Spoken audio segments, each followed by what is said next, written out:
k'a kan min bɛ wele ko 7 sur 7 sibiri nɛgɛ kanɲɛ 9 ka taa bila kanɲɛ 10 la fɛn min ye kunnafonidilaw ye an b'u wele ka na duwakun kɔnɔ kunnafoni minnu tunna an bɛ don a da fɛ ka ɲɛfɔli kɛ u la o la an bɛ aw bɛɛ lajɛlen fo ka aw waleɲuman dɔn k'a fɔ k'a ka bisimila 7 sur 7 a kɛnɛ ka bi sɔgɔmada in na an ka bi maa welelenw o sera an ka kɛnɛ ka kaban a ma fɔlɔ o ye Bubakar Ɲange ale ye journaliste ye kunnafonidila don ayiwa fɛn min ye Kaye télévision ye Kaye TV o ɲɛmaa don Bubakar Ɲange i ni sɔgɔma i ni sɔgɔma Kayikaw ka kɛnɛ tɔɔrɔ si t'u la n kɛra fama ye sa dɛ vraiment a kɛra fama ye Kayikaw bɛ di u ka kɛnɛ bisimila an bɛ fɔ k'i waleɲuman an ka kɛnɛ in kan hakili la nin ye a siɲɛ fɔlɔ ye an ka marabolo kɔnɔ kunnafonidila ka y'an ka kɛnɛ in kan o fana bɛ an ka kɛnɛ sankɔrɔta kosɛbɛ an b'a fɔ k'i bisimila o tɛmɛnen kɔfɛ Maliki Konate Hɔrɔn TV Maliki ni sɔgɔma an b'a ni sɔgɔma ɲɛma a kɛra fama ye sa dɛ bon a kɛra fama dɔɔni parce que ni sori tun famana Faransikaw bɛ di basi foyi tɛ Faransikaw Montpellier Paris bisimila kana se Bamakɔ donc an nana an kɛnɛma nana donc an bɛ renouveau baarakɛla bɛɛ lajɛlen fo ka wuli ka jɔ n'u ka cɛsiri la an ka maa minnu fana bɛ kɛlɛ da la an bɛ dugawu don kɛ toujours Ala ka sebagaya d'u ma minnu faturu Ala ka lafiya k'u bɛɛ lajɛlen k'u sigiyɔrɔ bɛ Alijanatul Firdawsi ma maa minnu fana bɛ k'u blessera an bɛ dugawu kɛ Ala ka lafiya d'u bɛɛ lajɛlen ma Ala ka Mali diya ka Mali basigi ka Maliyɛnw bɛɛ kan kelen ma amina Yusuf Sissogo Info 7 maa ɲɛmaa don Yusuf Antoine somɔgɔw si t'a di tɔɔrɔ si tɛ la Antoine k'i fo ka renouveau technicien nu n'a technicien bɛɛ fo k'an barokɛɲɔgɔnw fo k'a fɔ n dɔgɔ ye ko a bɔra Faransi ko an sigilen don ka Faransi jaabi ma kɔnɔ sabula an y'o de fɔ n ko Faransi kɔni Faransi ko tɛ Maliyɛnw tagala bi dɛ donc bi je crois k'a bɛna fɛn fɔ an bɛ min faamuya donc an b'a fɔ an lamɛnbaga na fɛn fɛn sɔgɔlen bɛ jabaraniw na k'an sigira tuguni k'an bɛ dugawu kɛ Ala ka kuma banda kuma min bɛ kɛ jamana jɔ kuma ami Ala ko dugawu minɛ Sori Ibrahima Diallo Renouveau FM ɲɛma fila misi da ni sɔgɔma ɲɛma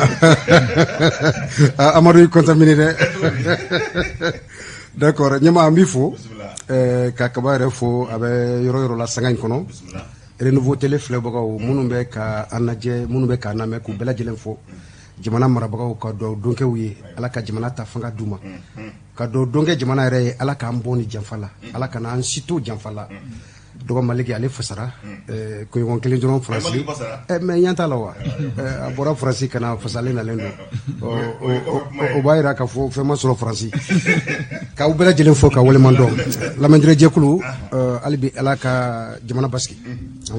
débat ma daminɛ fɔlɔ kɛmɛ ka busa ta Maliki kama n dɔgɔkɛ don an bɛ bɛn ni ɲɔgɔn ye non c'est ça o de don awɔ merci bien o kumana an filɛbagaw an b'a fɔ k'a waleɲuman an y'o de fɔ nin ye kɛnɛ sigili 7 sur 7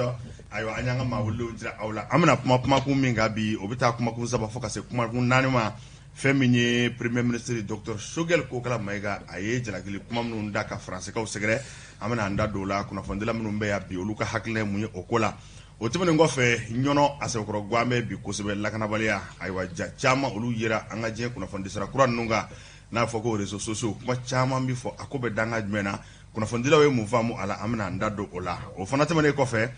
min ye yuruguyurugu kɛlɛli ye faso nafolo burujali walima faso bolofɛnw dali k'a k'i yɛrɛ ta ye ayiwa sɛgɛsɛgɛli jɛkulu minnu bɛ an fɛ yan fila bɛ olu la a kɛlen o ye vérificateur général ye ale y'a ka jaabiw bɔ ka di san 2020 ta fɛn min ye o tile fana ye o min sigin bɛ ayiwa k'i yɛrɛ kɛ banna ye faso kɔ kan ayiwa o kɛlɛli olu fana y'u ka sɛbɛn di n'o ye rapport ye an bɛna an da don o la waati kunkurunin kɔnɔ i komi Kayikaw bɛ an fɛ yan bi fɛn min ye gɛlɛyaba min fana bɛ Kayi n'o ye jɔnyako kuma ye ni gɛlɛyaba yɛrɛ Usubi Janjakaw sɔrɔ a ma mɛn ka fara Usubi Janja yɛrɛ ka waati tɛmɛnenw la dugu caman bɛ olu fana ye gɛlɛya sɔrɔ an n'a lajɛ k'o fana f'i ko an sen fɛ dɔɔni ayiwa nin de y'an ka kumakun ye bi an filɛbaw an bɛ aw bɛɛ lajɛlen fo ni ka aw waleɲuman dɔn o la n bɛ taa Yusuf Sissogo fan fɛ Yusuf premier ministre a ye kuma min fɔ ka ɲɛsin Faransi kaw ma jango Faransi sɔrɔsiw ma k'u bɛ min na jamana kɔnɔsɛnɛkɛ la ayiwa e yɛrɛ ka kunnafonidi baara la kuma in a bɔgɔla dɔnna kosɛbɛ e y'a faamu cogo di Antoine i ka o ɲininkali diyara n ye je crois que n bɛ mɔgɔw hakili jigin dɔɔni parce que Choguel yana ka nin accusation ɲɛsin Faransi ma an y'a ye a taara Nations Unies la a ye discours dɔ tenu ye o discours in kɔni kɔnɔ a y'a yira ko Faransi kɛlen don ka Mali to a yɛrɛ la ko ka de façon unilatérale ka retrait boloda k'a sɔrɔ u nakun ye min ye n'o ye jihadi kɛlɛ n'o ye insécurité kɛlɛli ye o ma se ka sira sɔrɔ fɔlɔ olu ko k'u bɛ na taa donc Choguel y'o kɔni jalaki ta k'a ɲɛsin France ma ko à partir du moment accord de b'an ni ɲɔgɔn cɛ kumakan de b'an ni ɲɔgɔn cɛ n'a ma ɲa k'aw b'o kɛ aw b'a fɔ de an bɛ sigi an b'a fɔ maintenant an bɛna di an b'a retirer n'an y'a retirer an b'a fɛ Mali sɔrɔdasiw ka kɛ cogo min aw bɛ sigi k'o kuma fɔ mais aw kelenna dɔrɔn aw y'o ta k'o kuma ta k'a fɔ ko aw b'aw retirer Choguel y'o dénoncer kosɛbɛ donc o kuma in minnu fɔra Nations Unies la o de ma bɛn Macron ma o ma bɛn Faransi marabagaw ma donc Macron ye kuma ta k'a ɲɛsin Choguel ma k'a traiter d'ailleurs ko c'est un enfant issu de 2 coups d'état a ye kuma caman fɔ ils sont pas légitimes Adinata Burata c'est une honte donc a ye kuma kolon caman fɔ k'a ɲɛsin Mali ma parce que n'i ye Mali autorité o dɔgɔya c'est comme n'i ye Mali yɛrɛ dɔgɔya donc o kuma o kɛlen kɔfɛ je crois que a bɛ comme Choguel fana ye réplique de kɛ a y'o réplique min kɛ a ko ɲɔgɔn jaabi voilà Choguel y'a yira clairement k'a fɔ n'i y'a jateminɛ Faransi yɛrɛ de kɛlen don n'i y'a ye an ka lakanabaliya ma se ka sira sɔrɔ Faransi de kɛlen don Faransi nɔba de b'a la parce que a ko Faransi yɛrɛ bɛ djihadistes entraîner Kidal ni nord yan fan fɛ a ko preuve yɛrɛ ko fɛnw b'a bolo min b'a yira k'a fɔ ko Faransi b'o kɛ maintenant n'i y'o kuma in jateminɛ je crois que nin tɛ kuma kura ye o parce que n'i y'a jateminɛ an bɛɛ y'a ye k'a fɔ Mali Faransi nana wagati min 2012 ka na Mali libérer bon an b'a fɔ o cogo la ka Mali libérer u selen u ye a daminɛ ko na manga yɛlɛ fu selen Kidal da fɛ u ma sɔn Mali armée ka don hali sini Mali armée tɛna don Kidal an y'a ye Musa Mara y'a tante siɲɛ dɔ la k'a bɛ taa Kidal an y'a ye o kɛra cogo min n'i y'a ye rebelles sera ka sanga sɔrɔ an ka armée kan ça veut dire que Musa Traoré ɲuman n'i ye siyɛniko tilennen ye kala de b'a kɔnɔ donc bɛɛ b'a dɔn k'a fɔ Faransi de bɛ nin ko in kɔfɛ Soriya b'a ka kuma kɔnɔ ko Omar Diallo de la ka kuma in fɔ yan ko tiɲɛ la ko djihadiste tɛ Mali la ko mais ko Faransi de bɛ ka djihadistes entretenir ko Faransi de kɛlen don ka nin situation donc Choguel ye kuma min fɔ je crois qu'a ye kuma min fɔ a m'a fɔ a kun fɛ parce que a ko preuve de b'a bolo n'i y'a ye premier ministre kɔni ko preuve b'a bolo i n'a sɔrɔ preuve de b'a bolo. Nka o waati kelen fana na dakuruɲɛ fila la min ye o kuma fɔli ani Faransikaw k'a fɔ k'u b'u ka cɛw bɔ Kidal sabu u ye Kidal ko kuma de fɔ o ko in kɛra Benzema ye wa walima non o kɛra Benzema ye parce que n'i y'a jateminɛ Faransi ye nin ko in bolo da mɛnna dɔɔni k'u bɛ n'u retirer Emmanuel Macron yɛrɛ y'a fɔ n'u y'u retirer u bɛ n'u remplacer ni dɔw ye an ye force Takuba ye puis k'u bɛna Sahel armée n'o ye G5 Sahel ni en tout cas pays minnu bɛ concerné len don k'u bɛna olu responsabiliser k'olu yɛrɛ b'u retirer min don o tɛ ne retirer définitivement mais u bɛna dɔ de b'u ka cɛ la ka sɔrɔ ka fɛn dɔ remplacer quoi. Ayiwa Yusu Sisoko walawalali diyara n ye tɛngun bɛ Sori Ibrahima Diallo i ye mun faamu ko in na ɲininkali kelen don n ye mun kɛ subila sa Choguel Kokala Mayiga ka kuma nin e y'a faamu cogo di ka kunnafoni baara kɔnɔ.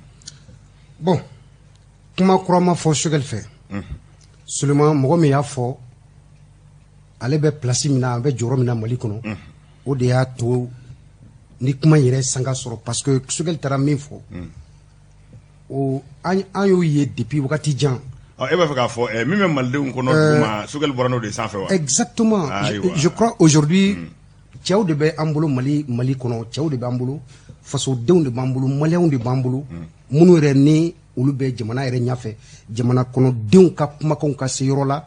an kan tɛ se yɔrɔ min n'o ye Choguel ye n'o ye Assimi ye parce que problème bɛ yɔrɔ min na Antoine Choguel taara kuma min fɔ a bɛɛ maliyɛn bɛɛ kɔnɔ an bɛɛ b'a dɔn an bɛɛ sigilen bɛ an ɲɛ b'a la a ko preuve b'a bolo c'est-à-dire que o preuve yɛrɛ nafa t'o fɔli la o ale tɛ quoi maliyɛn bɛɛ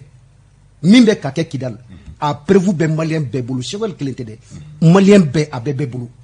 mais seulement a tagara dalu ka gɛlɛn dɛ n'i ko k'a bɛ bɛɛ bolo non Antoine a bɛ ne bolo ayiwa bisimila a bɛ ne bolo Choguel taara min fɔ ko preuve b'a bolo a preuve bɛ ne fana bolo bisimila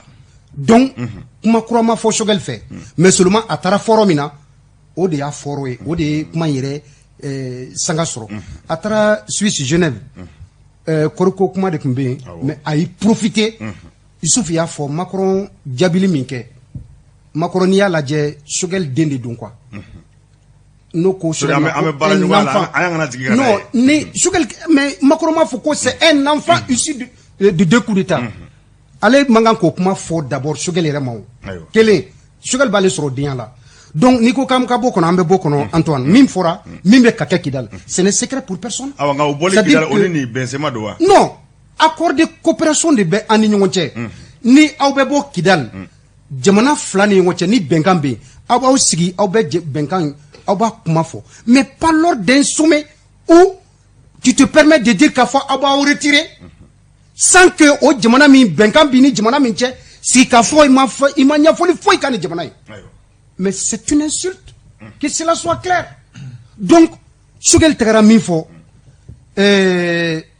Fransi bɛ ka mɔgɔ o mɔgɔ entraîner mɔgɔ o mɔgɔ entretenu Kidal djihadiste groupe minnu bɛ yen n'a y'u yɛlɛma k'u kɛ parti groupement ye k'u légitimer n'o ye Assoya ye Ansardine d'abord après Ansardine Assoya ka tila k'olu don sema kɔnɔ n'a fɔra ko terroriste rebelle ni terroriste danfara t'u ni ɲɔgɔn cɛ wa Antoine ne bɛ ka min fɔ ni y'u bɛɛ kɛ bere kelen ye problème bɛ yɔrɔ min i b'a dɔn wa rebelle o terroriste o terroriste mɔgɔ sugu jumɛn de don rebelle c'est le même a bɛɛ mɔgɔ suguya kelen de don ayiwa baasi tɛ jatigɛ wale kɛbagaw bisimila dɔw bɛ yen u bɛ diinɛ ko don a la sinon nin bɛɛ lajɛlen maa kelen de ayiwa an bɛ tila ka segin ka na Mali Konatɛ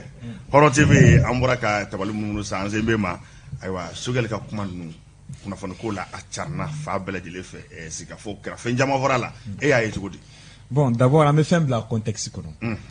Je crois que quand on y est, wati do kira suru yɛrɛ y'a fɔ plateau kan yan ko bandaw ko France ka avion kana wuli bilen tant que n'a ma sara Mali la wa o kana opération kɛ n'a ma sara Mali la mais an y'a ye k'a fɔ Choguel bɔra k'a fɔ ko kumakan min filɛ nin ye o tɛ sababa ye barisa Mali ka avion tɛ wuli ni y'a masara France la barisa oui Choguel y'a fɔ yan a y'a fɔ yan k'a fɔ ko France an ka avion fɛn wuli fo an ka sara France la fo que France ka autorisation di premier ministre kɔrɔ dɔ fɛnɛ bɛ yen n'o Musa Mara ale bɔra k'o ngalontigiya k'o tɛ sababa ye an bɔr'o fɛnɛ na an nana mun ye Kidal ko ta ye depuis ni Kidal wagati bɛ na wagati min na n t'a dɔn ni mɔgɔ hakili b'a la o y'a sɔrɔ Christian Rouye il était l'ambassadeur de France ici ale bɔra place la Kidal ko de sababu la parce que intervention kɛlen ka Kona libéré ka taga Gao Tombouctou ko bɛɛ lajɛlen libéré ka yɛlɛn fo Kidal o sera Kidal u y'u jɔ yen nɔ donc ale y'a yira k'a fɔ France ni MLA man ka collaborer ko parce que ale bolo MLA ni djihadistes bɛɛ ye kelen k'a bɛɛ lajɛlen kelen mais Christian Rouye bo tilekan dere fɛ f'a bɔra RFI kan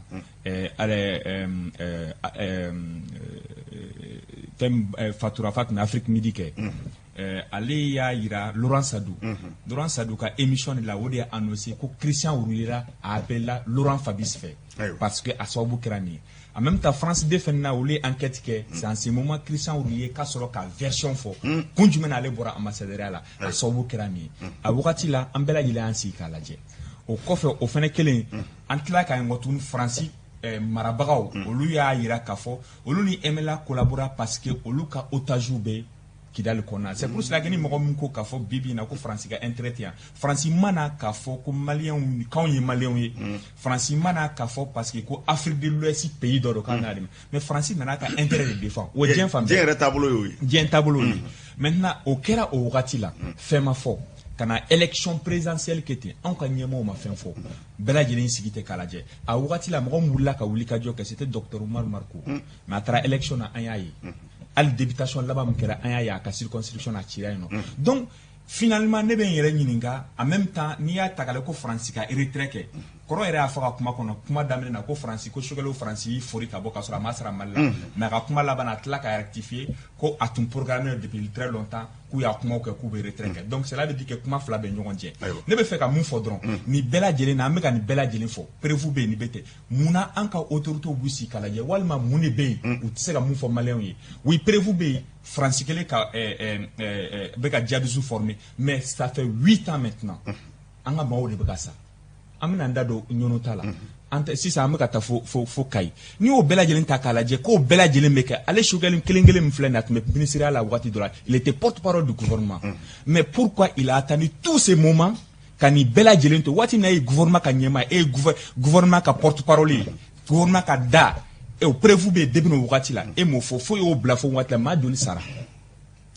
donc ne b'a fɔ quelque part est ce que an ka ɲɛma ninnu olu le tɛ noter nin bɛɛ lajɛlen wa hali ni y'a sɔrɔ sori bɛ k'a fɔ ko maliyɛn den bɛɛ b'a kalama k'a prévu b'ale sori bolo mais ne kɔni t'a fɔ k'a prévu bɛ Ali Malik, tu as la preuve Malik. Sorry, i kumana sa ma fɛngɛ tu as la preuve o bɔra kida la kɛra Benzema ye parce que ani Choguel ka kuma tɛ o kɔrɔ y'a fɔ a kuma kɔnɔ c'était déjà programmé avant même la ça n'a jamais été programmé. Ça n'a jamais été programmé.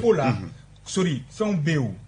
prévu bɛ yen, a ma programmé. E bɛ ka mun fɔ prévu bɛ yen, ne bɛ ka mun fɔ nin o prévu bɛ yen. O b'e bolo wa? A bɛ ne bolo wa? A bɛ bɛɛ lajɛlen bolo. Ok, d'accord, merci. O bɛ yen déjà. N'a b'i bolo a banna. Macron a été très clair depuis Pau et Pau t'a bolo Djamena kɔfɛ a été très clair. Donc kɔrɔ bɛ se k'o valider, kɔrɔ b'a dɔn o kɛ o fɔra yen nɔ. Donc k'a fɔ bibi in na k'a fɔ ko o mun filɛ nin ko ni Choguel ka kuma o fɔra depuis là-bas kɔrɔ y'a fɔ ka kuma kɔnɔ ko c'était déjà programmé. Maintenant ne bɛ fɛ ka mun fɔ bi France bɛ ka retrait kɛ. Anw ka laɲini o Choguel ka laɲini o ye maliyɛnw bɔra k'a fɔ ka taa boulevard de l'Indépendance kan ko France ka retrait kɛ donc ni France bɛ ka retrait kɛ n'anw tila ka fɔ ko France en plein vol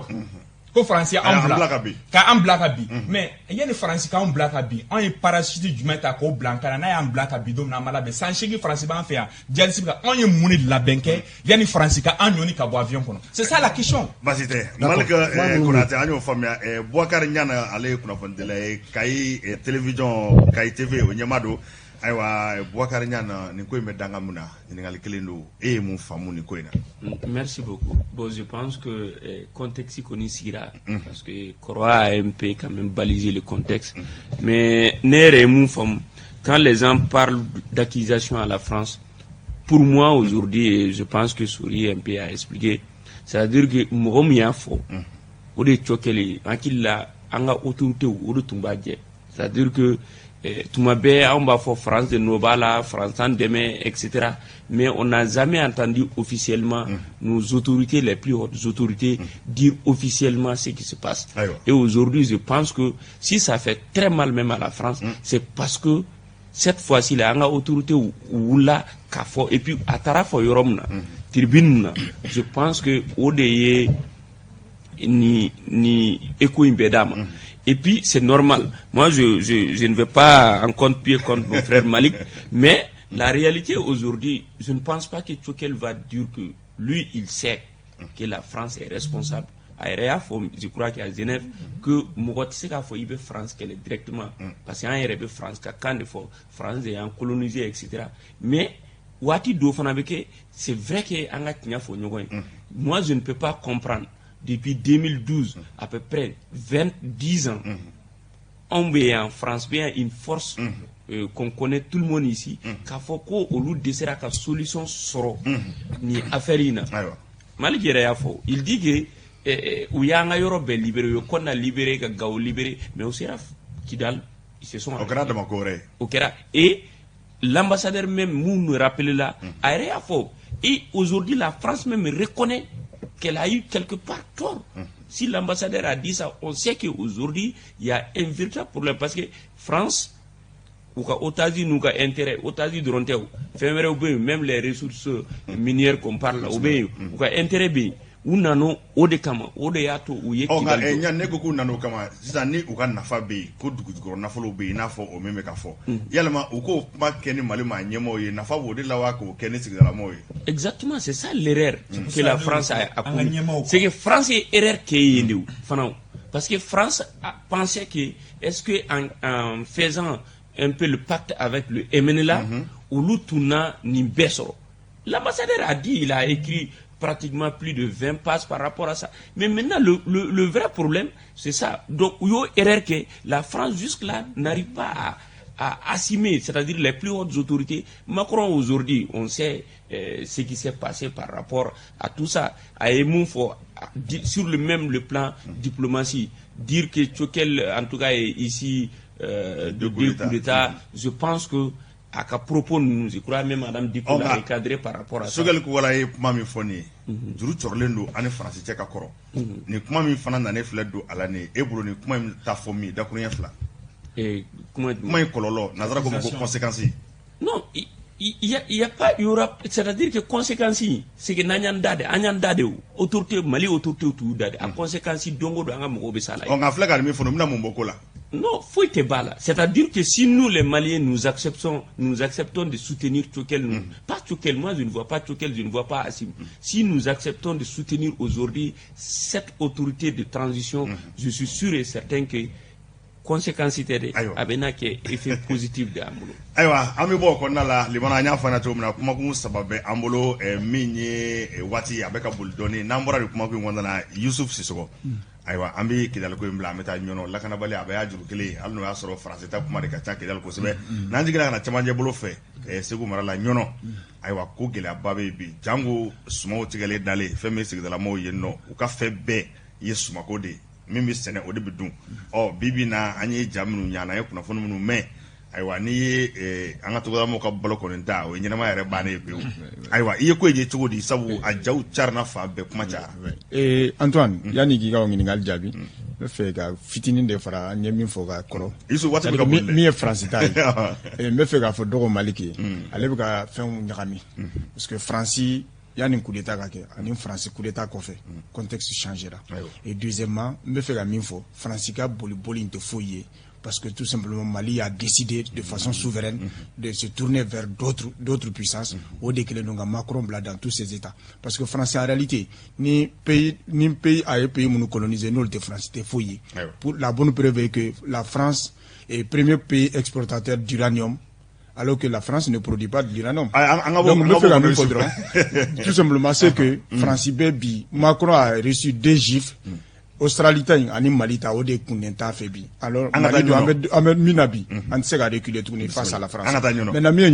effectivement, il y a une sécurité qu'on est béa et qu'il faut vraiment à Nyonyane de Kosobe. Ou Madame Nabila, ou tout mes dépas mena. Mais Bitain, vraiment, Mianye, Jamouni, Tier Layen, en Akili, Feng Kosobe. Parce que chou munu ya ni fin souvent munu be bo réseaux sociaux ga bete tiede mais ni a jatemina la kanabala bi clairement mais kuma là-bas l'armée est en train de monter d'aller en tout cas vers là-bas pour que ga yoro libérer djihadistes ga faire mais ce qui est sûr c'est que agno de faux autorité oui surtout Assimi c'est-à-dire qu'aller sur Rassi ou ka première mission est mise ça c'est d'assurer la sécurité des personnes bien tant que ni hal village kele na be entre les mains des djihadistes on ne peut pas dire que ouye ou bega konima que donc il faudrait que au coup sinsi o roinga ou lui reconnaît en politique ou politique to shogel bo mais la kana ou lu qui occupé là donc ka ke chobela pour que jamana ka se ka pacifier jamana ka se ka sécuriser yani kala taje sori vraiment jalo nyono ni ala je malire maloko famba ave o mara nuna aywa ni wati nyere la koko gele ame ko so malo kane dale do bamanju kembe ka tawuli fa bela jele fe do ko ko no ye jaminu ni ayibla ro me hakle na jume. Merci Antoine. Il va y avoir juste quelques secondes seulement pour. Merci directeur. Donc, comment la clé, la France n'est pas venue libérer le Mali. Non. Au comment encore boire là. France n'a qu'un Mali tchondi. D'abord. C'est-à-dire que la France n'est pas venue libérer le Mali. Non, non, non, non. Ce qui s'est passé à Kona, c'est la France qui a planifié et la France est partie pour éteindre le feu. Non. Ali wole blali ama kemale woreka la inikono wole chiko manya unana uye voilà c'est à dire uye minke uye politique minke voilà donc m'a fait tout simplement en kana foko France na Mali libéré quoi voilà donc très rapidement Antoine France na sans chikin galonté Mafaga. Francis Nano de Kembe. Merci, d'accord. Donc, Nyemi Kibora Mounou Soro Nyono, Antoine Ndjenko Benyono, Ndomoko Benyono, Nyono Ville. Avec les tambours, doyen wole téléphone. Ako a Diallo Nama Wuli Kaujo. Anka Douglamoko Senade. Ngwa Mango bon, Issa Kabawole, Inaka a planifié. Mais famille kati nga kala sero minambala si ay Issa Kabawuli aka dugula min kera Antoine nyono oye anka bolo senero de krenkrenya malu unana famille jadi suye souffé kana do malo forla ku dugu dugu mono nana kubunu kam malo barake waye jadi si do be kayala furu krefela la unana ku ka taso ku kana barake uyuge ci bilara donso ma donso minnu bɛ dugu kɔnɔ olu nana u nalen dɔw kun dugunen bɛ tu la olu de nana ka na fɔ donso ninnu ye ko olu bɛ yan donso u kun ka ca ni donso kun ka ca n'u ye mɔgɔ damadɔni de bɔra tu la donso y'u gɛn u donna tu la u donnen renfort min kun bɛ yen parmi les djihadistes olu de fɛnɛ min kun dugunen bɛ malo tu la olu de bɔra ka donsow to u filaw ni ɲɔgɔn cɛ djihadistes minnu bɛ tu la ani minnu bɛ malo tu la donsow bɛ milieu la mɔgɔ kelen ma b'u la an y'o ja min ye Antoine djihadistes yɛrɛ u y'o jaw de ta groupe Mali kɔnɔ yan bi an kan ka dɔ ka fɔ jamana tɛ Asimi ye jamana tɛ Sogɛli Mali ninnu bɛɛ nana ka Mali sɔrɔ u bɛ taa ka Mali to yen tagayɔrɔ fila tɛ an na nationalité fila t'an bolo Mali de bɛ an bolo an bɛɛ lajɛlen kan ka dɔ bi ka fɔ kunnafoni fɛn fɛn n'an b'a ceri an ka dɔn an ni minnu bɛ ɲɔgɔn na hakili kɛlɛ bɛ nin ko in kɔnɔ réseaux sociaux sanfɛ djihadistes ye o ta k'a fɔ ko donso minnu fagalen filɛ u fɛ nin ye u bɛna kɛ sababu ye ɲɔnɔ mara la donso bɛ dugu la u bɛ ninnu ta u bɛ taa dugu kelen la ka donsow kɛ misaliya ye nin kibaruya in nin de carila bɔlɔlɔ sanfɛ nin Antoine nin min filɛ nin ye ka bɔ nin kɔnɔ an ye weleli kɛ ɲɔnɔkaw ko an ma à notre grande surprise foyi tɛ yen mais école-so ɲɔnɔville la foyi de tɛ Antoine pendant que an y'a mɛn o réseaux sociaux kelen sanfɛ ko maa 30 de fagara ɲɔnɔville la Antoine an bɛ se a ville kɔnɔna la a ville kɔnɔ réseaux sociaux kelen sanfɛ an ye sɛgɛsɛgɛli kɛ o ye nkalon ye école-so la u ye min fɔ an ɲɛna u ka école-so minnu bɛ yen mɔgɔw bɔra duguw la ka na don école-so ninnu kɔnɔ o kɔni bɛ yen maintenant gɛlɛya min ye olu la na u ye kibaruya de sɔrɔ réseaux sociaux sanfɛ min y'u ja tigɛ donc olu nana ka na ɲanu dugu kɔnɔ fo kana bila i ye lakanabagaw ka kunnafoni Antoine an gɛrɛ an ma da kunnafoni ma dɛ an gɛrɛn'u la ka ɲɛfɔli k'u ye mais tiɲɛ lakika ye min ye gɛlɛya bɛ ɲɔnɔ a bɛ dugu in tɔgɔ di Dugɔfiri ani Farabugu gɛlɛyaw bɛ yen dugu wɛrɛw bɛ ɲɔnɔ kɛrɛfɛla la gɛlɛya bɛ yen Antoine an ka lakana tigilamɔgɔw moyen min b'u bolo bi u bɛ ka baara min kɛ sɔrɔsiw bɛ ɲɔnɔ bi u bɛ k'u ka patrouille kɛ u ka dɔ fara kan sinon en réalité ka fɔ kunnafoni min bɛ yen a siran barika ka bon n'a tiɲɛni ye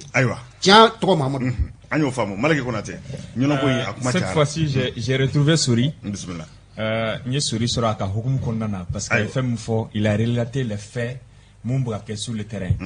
je pensais que Sori d'habitude n b'a ye a ka fɛnw na mais cette fois-ci a ye kunnafoni ɲini ka se ka n'a ye ka se ka fɔ maintenant comme a y'a fɔ cogoya min na bibi in na maa bɛ ka ɲɔnɔ fɔ mais ɲɔnɔ minnu ɲɔnɔ dafɛ dugu de don kosɛbɛ o dafɛ dugu minnu bɛ yen nɔ ja minnu bɛ yen n'a y'a sɔrɔ a y'a kuma fɔ sisan ja kɛra sababu ye ka maa caman ja pan maa caman siranna maa caman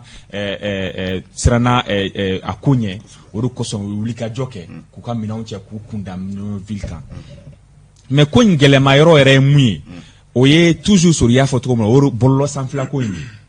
hali n'i y'a ta k'a lajɛ an ye tile 2 ɲɔgɔnna kɛ ko armée intervenina a ye djihadistes faga tout ça là ça fait de telle sorte que a bɛ population civile bila danger kɔnɔna na parce que n'i y'o fɔ kumakan fɔ banbagaci wale minnu bɛ yen minnu bɛ k'a fɔ ko kojugukɛla ka don olu fana b'u profiter ko fɛ ka se ka kojugu dɔ lase habitanw ma n'a kɛra sababu ye a bɛ kɛ sababu fana habitant min fana bɛ yen a b'u tɔw ja panpan n'a kɛra sababu an y'a ɲɔgɔnna ye 2012 la fo maaw bolila k'u kun da Bamakɔ kan fo an y'a ye nka tuguni fo tila ka na kɛ fo Garabali la donc n bɛ fɛ ka mun fɔ dɔrɔn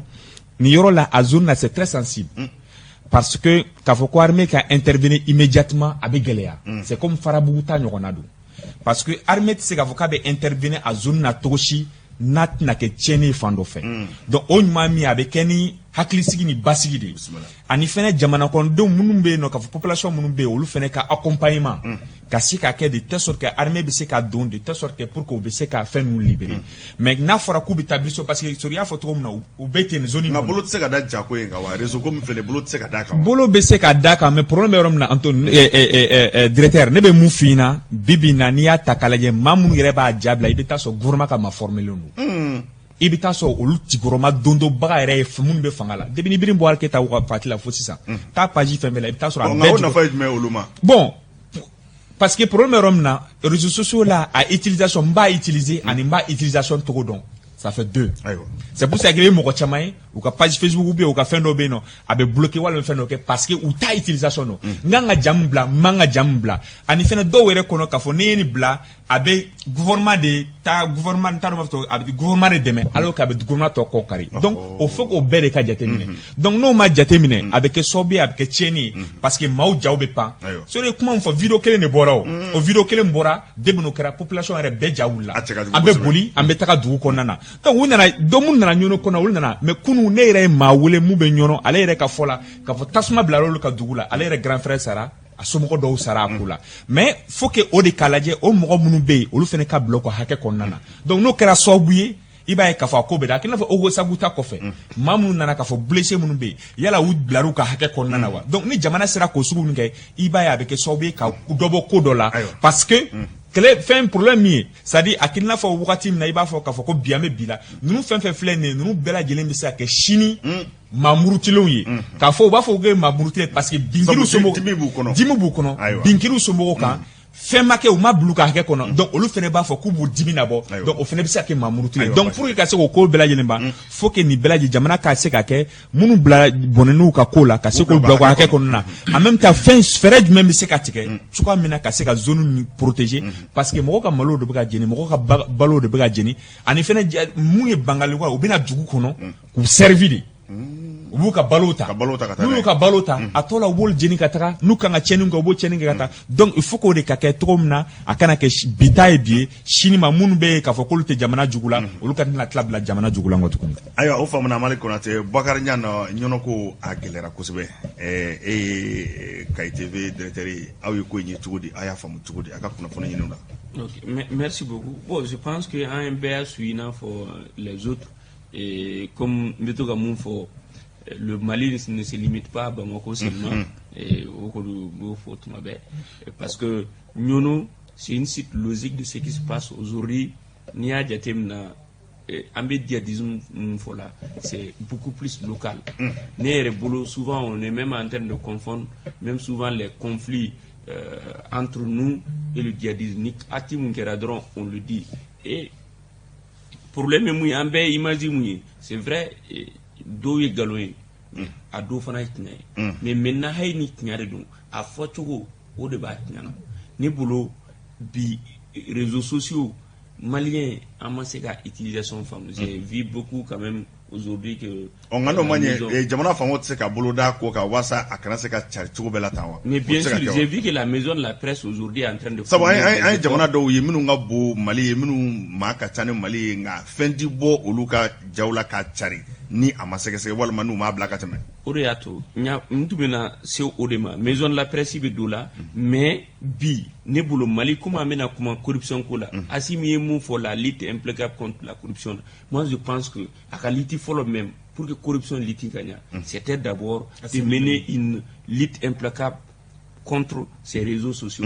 C'est pas contre les réseaux sociaux pour s'assurer à Baraketugo mais moko munu ba diffuser parce que WhatsApp nous aujourd'hui peut-être à mais on a de flan nous ni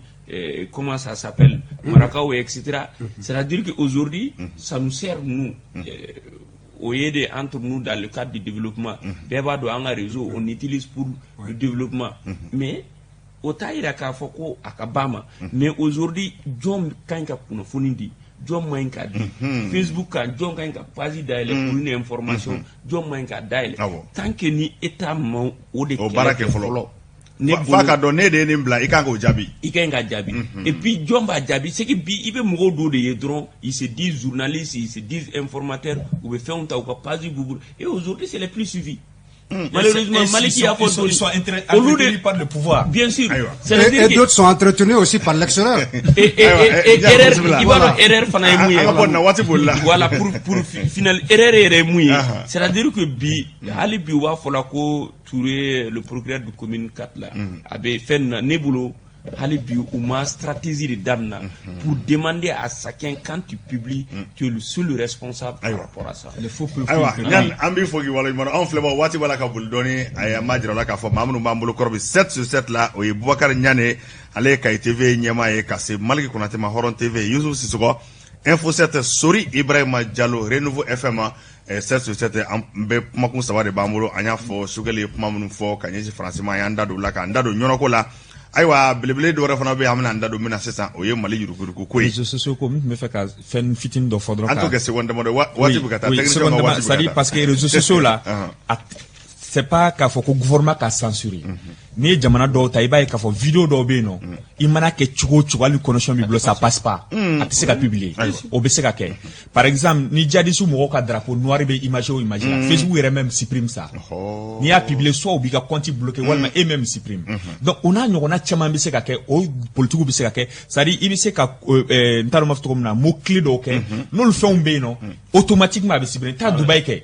connexion b'i bolo mais les sites pornographiques là i b'a taper ka dɛsɛ a tɛ da yɛlɛ ta France kelen na les universités site pornographie i bɛ université de kɔnɔ a connexion i b'a taper ka dɛsɛ a tɛ don donc o ɲɔgɔnnaw bɛ se ka kɛ donc il faut que jamana ka wuli les faux profils la a bɛ se ka kɛlɛ cogo di i bɛ taa sɔrɔ mɔgɔ caman bɛ jamana in kɔnɔ minnu bɛ se ka faux profil caman kɛlɛ ka se ka wuli ka bɔ yen parce que tant que ni faux profil ma kɛlɛ e ko ni mɔgɔ min publication il faut ka tigi ka dɔn mais mɔgɔ min b'a kɔfɛ e t'o dɔn alors que a nun bɛ se ka dɔn cogoya a dɔn ko a bɛ ka tiɲɛni kɛ mais a bɛ se ka dɔn cogoya wɛrɛ la n'o système bɛ jamana bɛ se k'o bila en place parce que se bɛ jamana ka se k'o kɛ donc je pense que jamana kan k'i ɲɛsin o ma pour assainir le milieu. Le milieu n'est pas que casser qu'à fin censurer, walma qu'à réseaux sociaux d'atu, walma à connexion d'atu, mais à bise qu'à assainir tout cas wala, kabla kadra kono tout cas wala muni teni chikle. Aywa, en flebo amibo pangu kono Youssouf Sissoko meta le fa fait Youssouf Sissoko féminin segeli ke jekulu fla vérificateur an okle andana bonyo na mbabe franyonga ni fla be ka bara e klenye o ma bise ka ko kele ndo nga kuna fana munu solla ko na u belajele ka rapport no wi bara munu ke u ya takata di jamana nyemo ma aywa adun kun ye ma damado walama ma kelen ka forba feta ka dun akoma damana bi o nga nyinen tan yelma dafrana do ani sato no nyonche wasabu nyinen tan isba ko fora de oui Antoine ka ngini ngal jara ne akila vérificateur général au clé connaît fin kura et donné par rapport au vérificateur général mais u bega bara ya fika kuma kono ka bara e bara kele we dumugo juga mbe faso ci munu be wari dragili mbe pour que ka se ko bali cogo mina mais na yengi ngal ke ko est ce que danfara be nginantani to utaje je crois que danfara ba de buni ñogonje parce que mali kura min damna na bi anya yi ka fo ko acte d'opposer radio no be voilà femba de be bala an koni an sigilen be noye parce que nu munu ban kuna bi usigi kun yere o de quoi c'est à dire que fem fla de ñini bu fe bi malien fe dum ko jubia an la kanabalia nous sera gagné fla ñanabo je crois qu'on peut dire que la transition a été une réussite et je crois que au niveau là ou be ka effort bas de que au effort nga encourager mi au clé taille amara ni vérificateur ta ngaki la information munu ba on information kuraute o am bebe tuba kalama peut-être à ma publier data anya ifana publication ibeka tle la mangamba de bala souvent parce qu'a retardé parce que tout simplement ibeka de fait ninga ke donc asimi nana asimi ko de dable là fait on fait ni dumunike ni to era rapport atita ka table armoire kono blé atita bla armoire kono parce que do aere au clé ga fin do ye ko mo dossier kononto ko dira déjà justice au bla justice bolo au dossier nous tiens la niaye a mimbe de gono bi woye de Mali est-ce que réellement Mali tout munu ye jamana dirigé kata 91 peut-être je vais un peu loin mais 8 dernières années ibekatle la kana blabila est-ce que face au dénouement ou don a bête de parce que manuellement voilà mais munu to yelembe ni konna donc moi je crois que ni min kerabi am se ga faut tare de don le fait que Assimi nous ani Shogel ou a décidé ka fin ni to era dossier au dossier ni et de trop folen ben ko ina ibeta enye faut que justice là justice ka nga minke obeke et surtout que kokura munu dona la ngina we de justice bi al na asro inominana warmi reprocher l'embila au tibolo ni bion bibolo biga bion saisi le compte saisi je crois que ça c'est une avancée notoire qu'il faut saluer Sori Ibrahima Diallo yurgurgu keleli avec bedela se ko mena chakeda chama be amunu be ayo segelu ke nga vérificateur au clé ya la bele le badowi olu ka jabu di ñinenda ya yi jodi bon Antoine ne be maître Malik Koulibaly fo non on t'a segin ko fait parce que ministre qui to gouvernement kono kayira ka fo ne ka bara ni ne ka bara exécuter anye Malik de Klela aywa bismillah ka to ministériel la ka ma wule kiri bunda kun kan al ni atigla mako ni fanga ka so a bara Malik Koulibaly kono ale aya danga par rapport flinga Donc, d'abord, avant que je rapport pour moi, aujourd'hui, l'Office central de lutte contre l'enrichissement illicite, le vérificateur général, le bureau du vérificateur général, ces deux structures-là, quelqu'un qui a supprimé quoi. C'est budgétivore, Antoine. Moussaka Mbedouala, Barka Kabou. Ils font le même travail. Office central de lutte contre l'enrichissement illicite, le premier responsable, Niaka Sara Djatimene Kanase, vérificateur généralement. Ou Bela Djelembe Barakele Neke, Barakero de Bouboulo Antoine, a entretien à Moussaka Barka Kabou. Donc, c'est ça. Puisque la Inime Romina, Oyeka, réduction du terrain de vie de l'État. Fin B ni Moussaka ko nabe do ala jamana na Moussaka bebo jamana kon donc en tant qu'hagli toi la doka bola pour moi aujourd'hui ni ngade office central de lutte contre l'enrichissement illicite ale be boy ka bureau du vérificateur général ko toy ou ka barake mais de grâce qu'à cela ne tienne où il y a un rapport me présenté ni wakati ko folena franchement anyeni si vous ça sera là et la particularité c'est que en plus de ce que Malik avait entamé déjà ni Mamadou Kassoge Asimina ka jama ali ni au folman di doyi parce que imana me présent 3 befo c'est le premier magistrat de la non ma fo folon anga donc a fo la ni be bodo de là il faut que do de cas sont parce que do temena wakati do là on lui a bloqué parce que ils sont premiers magistrats normalement son co comme inafo bandaou atsekake donc si ça Asimika wakati la nalé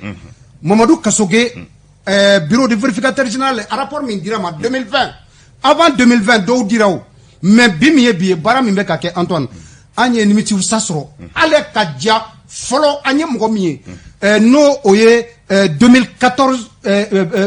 rapport yi no o kara sababuye subinkira do ma no e buboye no be kasula bi kata se filima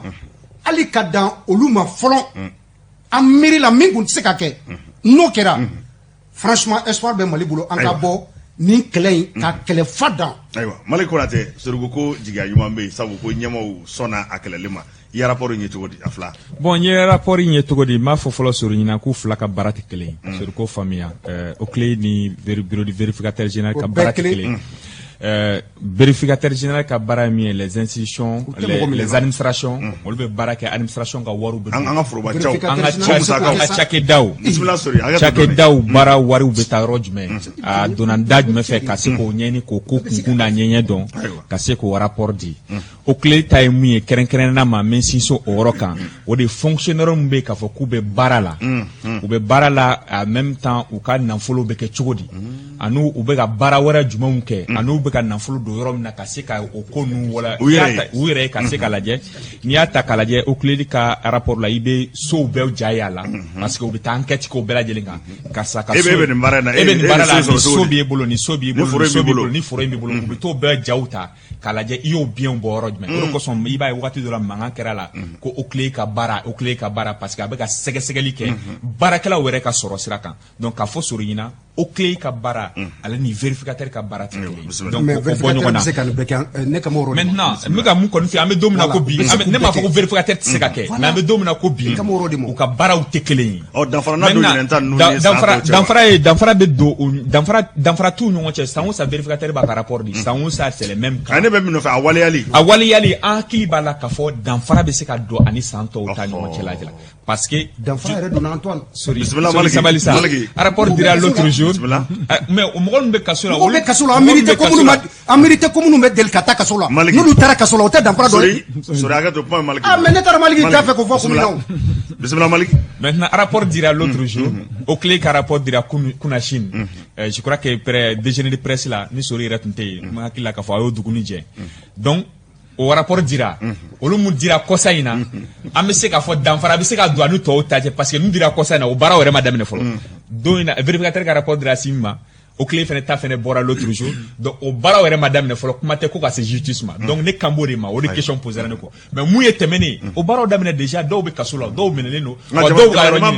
maintenant bara to be e dama la ka fo no be bonu ko inawa maintenant ntese ka fo ko oui, comment ça donne l'espoir. Bismillah. Comment ça donne l'espoir. Avec espoir de Djamana Kondouma. En même temps, loi Moutara Noé Kafokamo a bien saisi en attendant que kiri ka ban parce que ni ye jateminɛ an ka jamana kɔnɔ depuis ni Ibrahim Boubacar Keita ka waati sori yɛrɛ ka Ibrahim Boubacar Keita donc o depuis ka wagati sori ye o soutenir ya sa donc depuis ni Ibrahim Boubacar Keita ka wagati je crois que i b'a ye maaw bɛ bila u bɛ bila ali Malik Diallo Malik Kulubali ka wagati la maaw bɛ taa kaso la u bɛ bila u bɛ taa kaso la u bɛ bila i b'a ye souvent jamana gagnena jumɛn na donc a ka gɛlɛn donc il faut que au moins fɛn dɔ de ka na fɛn mun bɛ yen n'i y'a sɔrɔ u ye mun fɔ nin i minɛna siga kelen ninnu ma i ka biyɛnw bɛ saisi fɔlɔ a nata na kiri ka kɛ ni kiri kɛra comme ça jamana b'a yɛrɛ k'a fɛn jamana faamaw kɔni i bɛ sɔn a ma k'a fɔ ko u bɛ ka min kɛ bi o ye jigiya ɲuman ye o ye jigiya n y'o de fɔ o ye jigiya ɲuman ye an bɛ bisikiya sigi k'a fɔ jigiya kɛ k'a fɔ ko a bɛ se ka nɔbɔ ko la wa a bɛ se ka kɛ sababu ye jamana mago bɛ mun na an bɛ se k'o sɔrɔ mais a baara ma daminɛ fɔlɔ. ayiwa Boubacar Niang vérificateur ani Okley e y'a sɛbɛnw ye ayiwa a bɛ hakili bila yɔrɔ jumɛn. non hakili ɲuman de don basigi don parce que n'i y'a jateminɛ depuis transition in kɔni nana pour le moment. ɲinan a bɛ n fana da ka rapport caman d'a ma ɲɔgɔn sanfɛ armoire kɔnɔ sa. exactement mais mɔgɔw tɛ kelen ye u kɛcogo tɛ kelen ye parce que tu sais de 91 à aujourd'hui la mɔgɔ caman bɛ yen n'a fɔra ko ka liti mɛnɛ a tɛ se ka kɛ aw yɛrɛ y'a ye c'est pas que en son temps Ibeka n'avait pas la volonté il avait la volonté de le faire mais waati dɔ bɛ kɛ a bɛ bloqué parce que ale yɛrɛ ɲɛ bɛ a ka mɔgɔw dɔ b'a la il ne pouvait pas donc c'est pas que et puis moi je ne suis pas d'accord avec le Mali courant c'est pas le nom Mali courant c'est le même Mali évitons les termes ouais Mali courant non Mali kɔrɔlen de don nin texte vérificateur général o clé o ninnu texte ninnu bɛɛ tun bɛ yen Mali kelen de la yan mais maintenant mɔgɔ minnu b'a lawaleya olu de ma sɔrɔ sinon depuis en son temps paix à son âme ATT il a eu la volonté ale de ma na ni vérificateur général a tɛ waleya de mais maliyɛnw bɛ wulila ko Mali courant ne kɔni je ne sais pas à Bamako qu'est-ce qui se passe mais évitons de dire Mali c'est le même Mali c'est les mêmes textes à ma foi essentiel à la constitution ça reste tout a été il y a eu tout le temps une volonté manifeste de le faire mais ma se ka kɛ de ŋaniya in waleyali Mali kura in je vais juste terminer mais Mali kura in tɛ yen de Mali kelen in de bɛ yen mais maintenant an ka autorités bɛ taa. voilà j'aimerais juste quelques secondes maliden kura de bɛ yen bi o de bɛ ka hakilina kuraw lawaleya. non mon son il y a pas de maliden kura maliden kura exactement. non c'est les mêmes gens qui gèrent c'est Total qui est là voilà maliden kuraw de bɛ yen bi quel ne peut pas être maliden kura olu de bɛ ka baara waleya waleya minnu na minnu tɛ se ka maintenant pour terminer Antoine i bɛ hakɛ to Maliki e ne tɛ se ka ɲɔgɔn ye parce que ne ta ye Maliko de ye. sori i bɛ ka soutenir faut le 18 août. non c'est ce que je dis ne bɛ ka Mali de défend e ne tɛ se ka ɲɔgɔn ye o mɔgɔ bɛ ka Mali défend e ne tɛ se ka ɲɔgɔn ye c'est pas possible. Voilà. Moi, je n'ai jamais défendu Ibeka. Voilà. Vérificateur ni Okleta kono anye tama fola sanga kunguru ngono minye kaite anya ka fojo ya ko kuma cara anye jado fana ye o janu mi ma dabali banko sebe usubi janya ka kon fana nye fen tama wora kera aywa edu barake kay mara bolo kono la ko imbe danga jmena bi ani hakilna jmenye yalma jamana nyemo be ka baraka se hage jmena seconde damado. Okay. Merci beaucoup à Diaranye Kosobe. Comme il y a ni djihadisme kele be nord là, en fait problème rebe ou esclavagisme d'ailleurs na kunyo de Bamako ya ka atelier de participer en tout cas accompagner les médias et comment traiter parce que en radio nous fana les réseaux sociaux nous voilà kuni di chugo akila o de problème parce que esclavagisme kuma madame na nyinane abe sancha mambo mi atunye tunkera question de tabou de kai atseka mo be sira kuma hay 600 ni bora kai dafe dugu nyere la et tu sais comment il faut conserver qui wasale donc mais mogo ya tienu be commencer la ka bunya et ambe ozila kai ka were be ozila ka ida maga point na doni donc o de yato mais hali bi réseaux sociaux akila jamu bora effectivement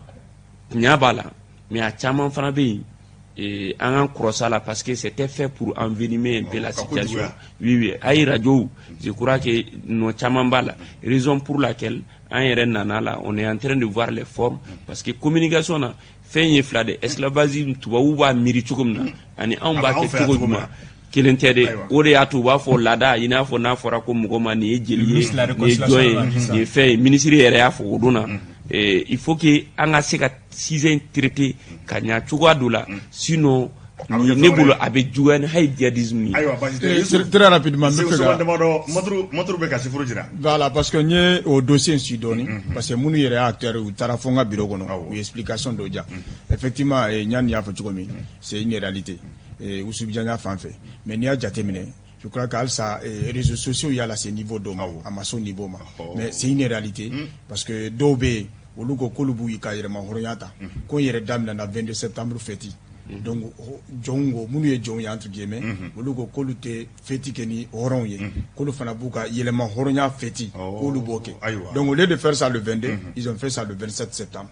donc o kelen de o de kɛra mankan ye parce que u taara u bɛɛ ɲɔgɔn invité ka na dugu dɔ la ka ɲɔgɔn retrouver u nana u ye retrouver tuma min na u ye autorisation mina maire la maire autorisation d'u ma préfet sous-préfet autorisation d'u ma donc u y'o fɛnkɛ kɛ tuma min na minnu ko k'olu ma jɛ n'o ye parce que ko fêti fila tɛ se ka k'olu ka dugu kɔnɔ fêti kelen kɛra ka ban n'o ye 22 septembre k'o tɛ se ka kɛ olu de nana ka n'o a kɛra provocation ye f'u donna ɲɔgɔn tu la ka ɲɔgɔn bana marifa yɛrɛ cira mais an ye image minnu ye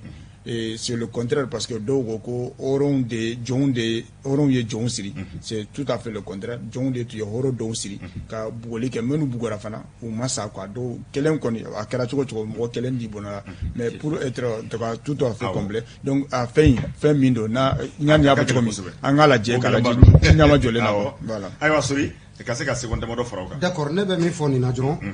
état k'i jɔ a jɔyɔrɔ la ce qui s'est passé à Oussoubidiania à Bafulabe franchement c'est des images atroces ce que nous avons vu a cɛ man ɲi jamana kelen kɔnɔ k'a fɔ ko hali bi an bɛ wagati min na ko jamana kelen kɔnɔ jamanadenw bɛ ɲɔgɔn traité ka se niveau la moi je crois que l'état doit s'assumer c'est pas chose normale ayiwa Sori Burama Diallo diyara ye kosɛbɛ bon ne bolo déjà que ministre de la réconciliation taara l'autre jour a ye kuma minnu fɔ a ye hakilisi kumaw fɔ parce que a ye ko bila contexte kɔnɔna na a yira k'a fɔ k'u bɛ taa taabolo min kan ninnu maa dɔw fɛ yen a n'a bɛ taa taabolo min kan mɔgɔw k'a faamuya ladaw tɛ kelen nka mun ye violence min bɛ ka don a la kɔsa in na o ka se ka bɔ a la mun bɛ se k'o bɔ a la o de ye faut que duguladenw yɛrɛ ka sigi ani jamana ɲɛmaaw olu ka taa k'u lasigi ka kuma kɛ cogo min na bɛ se mais kɛlɛ t'a ko ban k'a fɔ ko ka wuli ten ka t'i cogo n'o kɛra o b'a tɔ juguya mais ka sigi ka fɔ kɛ cogo min na o bɛ se ka bɛn ko la ka ko bila contexte kɔnɔ ka violence bɔ a la. o faamuna ayiwa masintigi bi tun na bɔ a ye bolo kɔrɔta ko waati banna pewu o fana Yusufu an b'i fo k'i waleɲuman maa minnu ko b'a bolo 16/7 la bi o ye Boubacar Ɲane kɛlɛ kunnafonidila ye Kaye TV o ɲɛmaa don Mali Konate Hɔrɔn TV Yusufu Sisɔkɔ Info 7 Sori Ibrahima Diallo Renouveau FM a Sori ayi i tɛ da wɔsi mais o kuma i ma fa kuma na wa kuma tɔ bɛ yen i bɛ kan ka mɔgɔ don voilà an bɛ bɛɛ lajɛlen fo dan tɛ foli min na ni Ala sɔnna ma ayiwa sibiri wɛrɛ an bɛ ɲɔgɔn sɔrɔ nin kɛnɛ in kan an b'aw hakili lajigin kuma kɛra min kan bi o de ye Sogɛl Kokara Mayiga kuma min fɔ ka ɲɛsin France ma ka taa se kibaruya minnu bɛ ɲɔnɔ fɔ ka taa se Oclé ani vérificateur olu ka sɛbɛnw ma an y'a kuncɛ ni wale minnu bɛ Kayi o kumana an b'aw bɛɛ lajɛlen fo k'aw waleɲuman dɔn baara in ye jɛ ka baara ye Ousmane Togo bolo tun bɛ nɛgɛw la Bitu Napo ka se Dramane Kɔnɛ ma an bɛ ninnu bɛɛ lajɛlen fo ni k'u waleɲuman dɔn an bɛ taa munumunu fɔ Buguni fɛn min ye Amara Jakite ye Petro Jigisɛmɛ o PDG don an b'ale fo ni nka ayiwa Yaya Sidibe fo entreprise Yaya Sidibe Buguni Masabulakura ka foli kɛ aw bɛɛ lajɛlen ye ka a fɔ ye k'a k'an bɛɛ waati wɛrɛ an b'a fɔ ye fana ko bɛɛ kelen kelen k'i wasa don i yɛrɛ la sabu diɲɛ fa bɛɛ ko ye don o don ye ko ye sema kɛ maa don min o n'a fɔ nin kun ye bi ta ye a k'an bɛɛ waati wɛrɛ. Renouveau FM